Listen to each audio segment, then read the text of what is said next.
इयत्ता 10वीच्या सर्व विद्यार्थ्यांचं या व्हिडिओमध्ये स्वागत आहे. आज आपण प्रकरण 4 अर्थनियोजन त्यातील सराव संच 4.3मधील प्रश्न 3 अभ्यासणार आहोत. प्रश्न आहे पहा, जोसेफ यांनी खालीलप्रमाणे शेअर्समध्ये गुंतवणूक केली तर त्याने केलेली एकूण गुंतवणूक काढा. तर जोसेफ यांनी कंपनी ए, कंपनी बी आणि कंपनी सी यामध्ये गुंतवणूक केलेली आहे. त्यामध्ये त्यांनी सुरुवातीला कंपनी एमध्ये दर्शनी किंमत 2 रुपये आणि अधिमूल्य 18 रुपये असणारे 200 शेअर्स खरेदी केलेले. त्यानंतर कंपनी बीमध्ये बाजारभाव 500 रुपये असलेले 45 शेअर्स खरेदी केलेले आहेत. कंपनी सीमध्ये बाजारभाव 10,540 रुपये असणारे 1 शेअर त्या ठिकाणी खरेदी केलेला आहे. तर अशा प्रकारे त्यांनी 3 कंपनीमध्ये गुंतवणूक केल्यानंतर त्यांनी केलेली एकूण गुंतवणूक आपल्याला काढायची आहे. तर या उदाहरणामध्ये आपल्याला कंपनी एमधील गुंतवणूक काढायची आहे, सुरुवातीला कंपनी बीमधील गुंतवणूक काढायची आहे आणि कंपनी सीमधील गुंतवणूक काढायची आहे. अशा पद्धतीने तिन्ही कंपन्यांमधील केलेली गुंतवणुकीची बेरीज केल्यानंतर आपल्याला त्याने केलेली एकूण गुंतवणूक आपल्याला त्या ठिकाणी मिळणार आहे. तर सुरुवातीला आपण कंपनी एमधील गुंतवणूक काढू. इथं लिहितं आपल्याला कंपनी एमधील गुंतवणूक काढू. कंपनी एमधील गुंतवणूक काढू.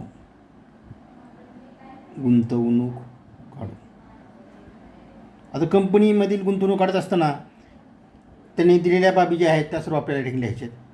सुरुवातीला लिहायचे दर्शनी किंमत 2 रुपये. इथे लिहूया दर्शनी किंमत बरोबर 2 रुपये. त्यानंतर अधिमूल्य एक दिले पाहिजे त्यांनी. अधिमूल्य बरोबर 18 रुपये. आणि किती शेअर्स खरेदी केलेत ती संख्या त्यांनी दिली आहे. शेअर्सची संख्या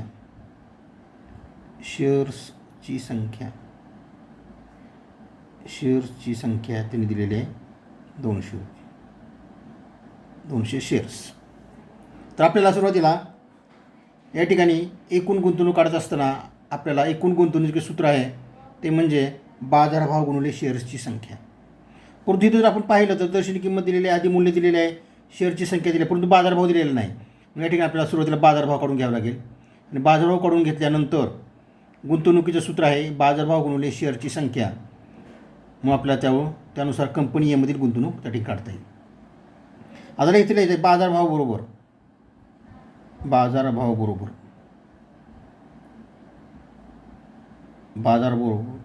तो शेअर्स अधिमूल्यावर आहे म्हणजे येईल दर्शनी किंमत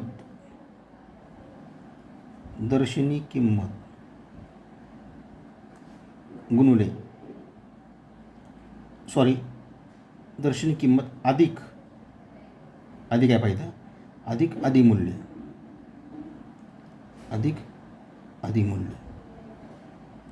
इथे किंमत ठेवूया आपण बाजारभाव बरोबर या ठिकाणी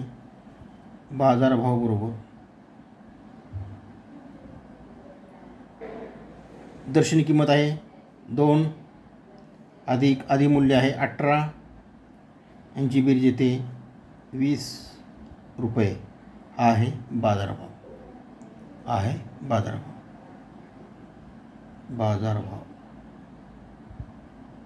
बरोबर 20 रुपये. आता बाजारभाव मिळाल्यानंतर आपण गुंतवणुकीचं सूत्र लिहायचं. गुंतवणूक बरोबर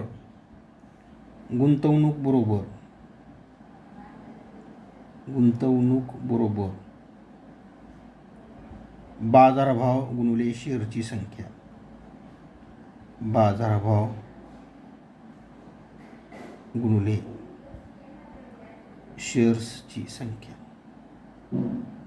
शेअर्सची संख्या. आता इथं बाजारभाव आलेला आहे 20 रुपये. 20 रुपये गुणिले शेअर्सची संख्या आहे 200 आणि या दोघांचा जर गुणाकार तोंडी केला तर तो येतो आहे 3 शून्य देऊन टाकायचे आणि बेदुनी 4 ही आली गुंतवणूक. इथं आली गुंतवणूक. कंपनी एमधील गुंतवणूक आपल्याला मिळाली 4,000 रुपये. अशा पद्धतीने आपल्याला त्यानं बी कंपनीमध्ये गेलेली गुंतवणूक देखील आपल्याला काढता येते. इथं लिहायचं सुरुवातीला कंपनी बीमधील गुंतवणूक काढू. कंपनी बीमधील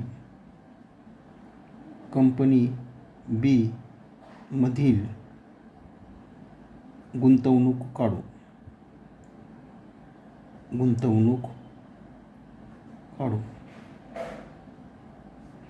इथं देखील कंपनी बीमध्ये जी माहिती दिली आहे ती लिहायची आहे. पहा, कंपनी बीमध्ये काय दिले पाहिजे त्यांनी, बाजारभाव 500 रुपये आणि शेअरची संख्या 45. इथं लिहायचं आहे बाजारभाव बरोबर बाजारभाव बरोबर 500 रुपये आणि इथं शेअर्सची संख्या दिलेली 45. शेअर्सची संख्या बरोबर 45 शेअर्स. आपल्याला इथं सूत्र वापरायचं आहे गुंतवणूक बरोबर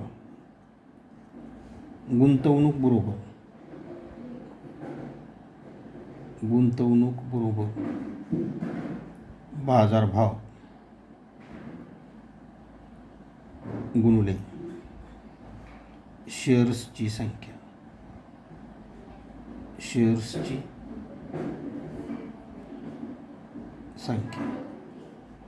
इथे येईल बाजारभाव 500 रुपये, किंमत ठेवायची 500 रुपये. बाजारभाव 500 रुपये गुणिले शेअरची संख्या आहे 45. आणि इथं जर आपण 500 गुणिले 45 बाजूला करायचं, 500 गुणिले 45, 500 गुणिले 45, तर 2 शून्य देऊन टाकायचे आणि 45चा आणि 5चा गुणाकार करायचा बाजूला. 45 गुणिले 5, 5 5 25, 25 आणि 2 22 म्हणजे 225. इथं आलं 225 म्हणजे 22,500 रुपये ही गुंतवणूक त्यांची कंपनी बीमधील आहे. आणि ती 22,500 रुपये ही आली गुंतवणूक. आणि ही गुंतवणूक आलेली आहे बी कंपनीतली. तर सुरुवातीला आपण ए कंपनीतली गुंतवणूक काढली, ती आलेली 4,000 रुपये. आणि आता बी कंपनीमधली गुंतवणूक काढली आपण, ती आलेली 22,500 रुपये. आता कंपनी सी मधील गुंतवणूक काढायची आपल्याला. इथे लिहूया आपण कंपनी सी मधील गुंतवणूक. कंपनी सी मधील गुंतवणूक काढू. कंपनी सी मधील गुंतवणूक काढू.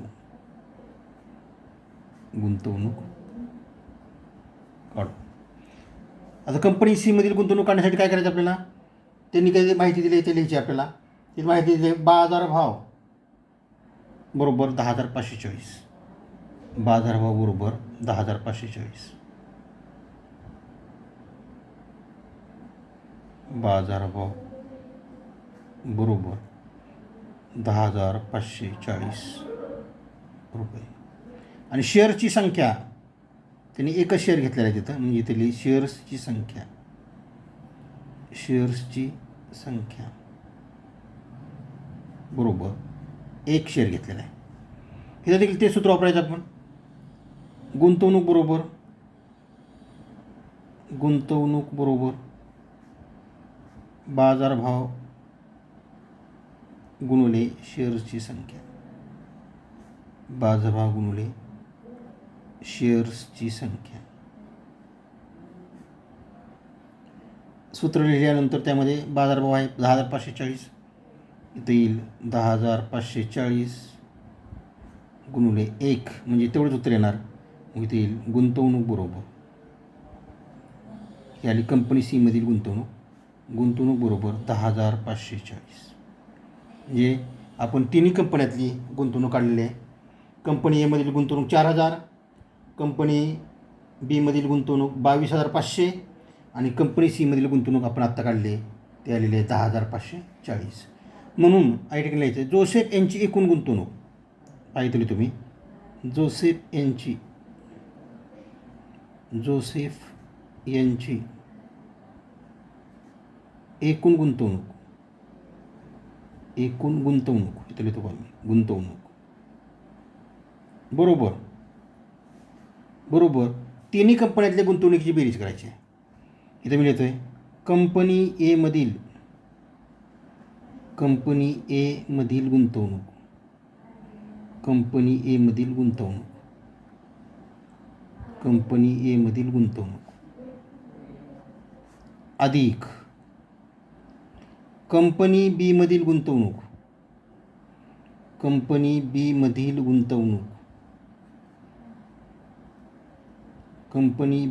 गुंतवणूक अधिक कंपनी सी मधील गुंतवणूक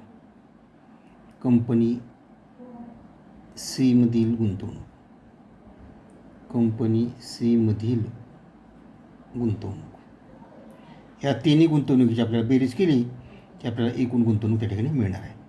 तर बरोबर. आता कंपनी एमध्ये केलेली गुंतवणूक आहे 4,000 रुपये अधिक बी मधील गुंतवणूक आहे 22,500 अधिक कंपनी सी मधील गुंतवणूक आहे 10,540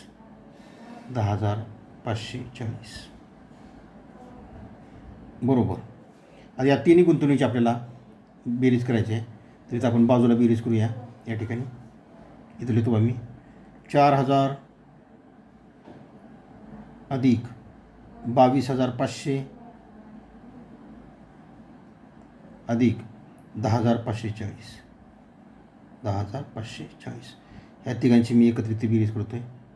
0 4 5 आणि 5 10 हात चाला 1 इथं येईल 4 आणि 2 6 आणि 1 7 आणि ह्यांची बेरीज येते 2 1ची बेरीज येते 3 म्हणजे 37,040 ही त्यांची एकूण गुंतवणूक. इथे लिहायचं आहे 37,040 रुपये ही आली एकूण गुंतवणूक. म्हणून उत्तर शब्दामध्ये लिहायचं आहे जोसेफ यांची वरील तिन्ही कंपनीमध्ये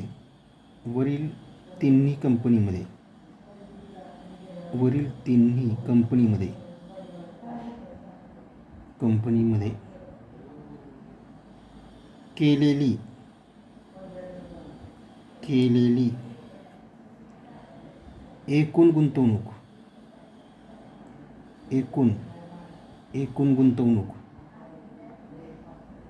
एकूण गुंतवणूक 37,040 रुपये आहे. अशा पद्धतीने वेगवेगळ्या कंपन्यातील गुंतवणूक काढून आपल्याला त्यांची बेरीज करून हे उत्तर आपल्याला काढता येते. आता यातला चौथा प्रश्न पहा. श्रीमती देशपांडे यांनी 20,000 रुपये गुंतवून 5 रुपये दर्शनी किमतीचे शेअर्स 20 रुपये अधिमूल्य देऊन विकत घेतले. दर्शनी किंमत 5 रुपये आणि त्याचं अधिमूल्य आहे 20 रुपये. तर त्यांना किती शेअर्स मिळतील म्हणजे आपल्या शेअर्सची संख्या त्यांनी विचारलेली आहे. तर या उदाहरणामध्ये आपण श्रीमती देशपांडे यांनी केलेली गुंतवणूक लिहायची आहे. त्यानंतर पुढली माहिती आहे 5 रुपये दर्शनी किंमत आहे आणि त्या शेअर्सचं अधिमूल्य 20 रुपये आहे. या तिन्ही माहिती लिहिल्यानंतर आपण सुरुवातीला बाजारभाव काढून घ्यावा लागेल. बाजारभाव काढण्याचं सूत्र आहे दर्शनी किंमत अधिक अधिमूल्य. या सूत्राचा वापर करून आपण बाजारभाव काढून घ्यायचा आहे. त्यानंतर शेअरची संख्या म्हणजेच एकूण गुंतवणूक आणि बाजारभाव. एकूण गुंतवणुकीला जर आपण बाजारभावानं भागलं तर आपल्याला त्यांनी खरेदी केलेल्या शेअरची संख्या आपल्याला मिळू शकते. या ठिकाणी सुरुवातीला लिहायचं आहे दिलेल्या किमती एकूण गुंतवणूक पाहिजे लिहायचं एकूण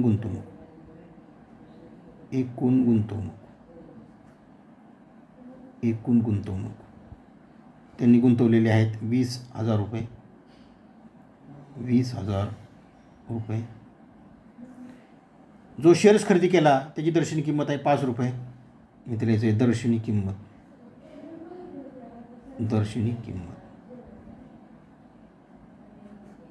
बरोबर 5 रुपये. त्यानंतर त्या शेअर्सचं अधिमूल्य दिलेलं 20 रुपये, म्हणजे इथं दिले अधिमूल्य बरोबर 20 रुपये. मग आपल्याला शेअर्सची संख्या काढायची आहे. इथे लिहायची शेअर्सची संख्या, त्यांनी विचारलेली पाहिजे शेअर्सची संख्या त्या ठिकाणी विचारलेली. मग सुरुवातीला आपण दर्शनी किंमत माहीत आहे, अधिमूल्य माहीत आहे. मग त्या शेअरचा बाजारभाव आपण काढूया. बाजारभाव बरोबर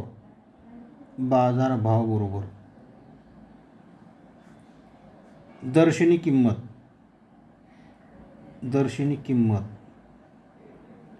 अधिक अधिमूल्य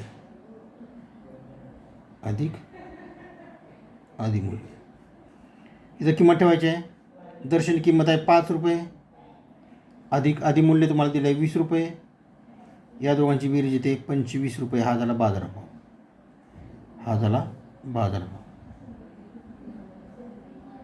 एकदा बाजारभाव माहीत झाल्यानंतर आपल्याला त्यांनी खरेदी केलेल्या शेअरची संख्या काढताना एकूण गुंतवणूक भागिले बाजारभाव हे सूत्र आपल्याला त्यासाठी वापरायचं आहे. इथे लिहायचं आहे शेअर्सची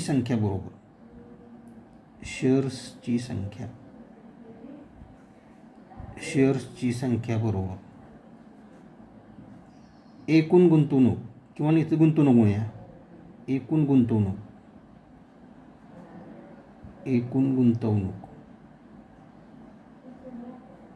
भागिले बाजारभाव.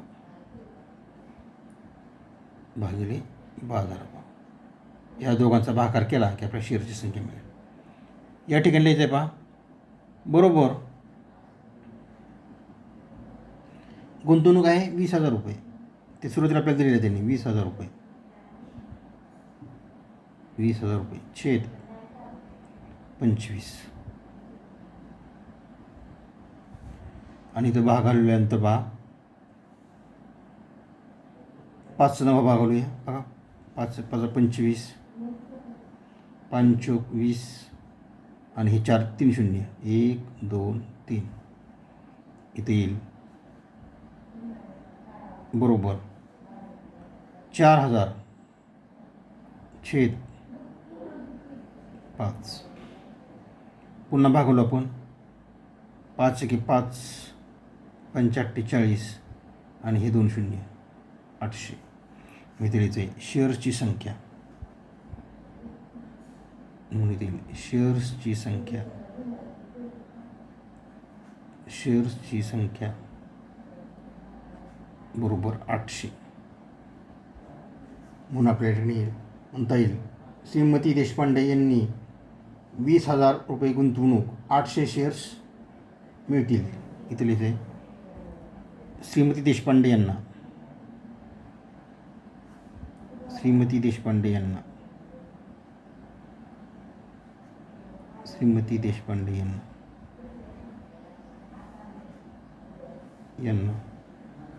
20,000 रुपये गुंतवून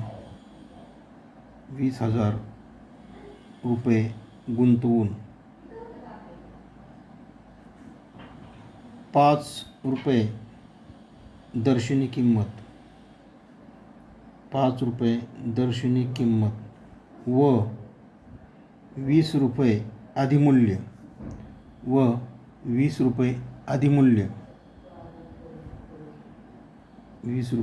अधिमूल्य असणारे 800 शेअर्स मिळतील. तर अशा पद्धतीने पूर्ण वाक्यामध्ये हे उत्तर आपल्याला या ठिकाणी लिहायचं.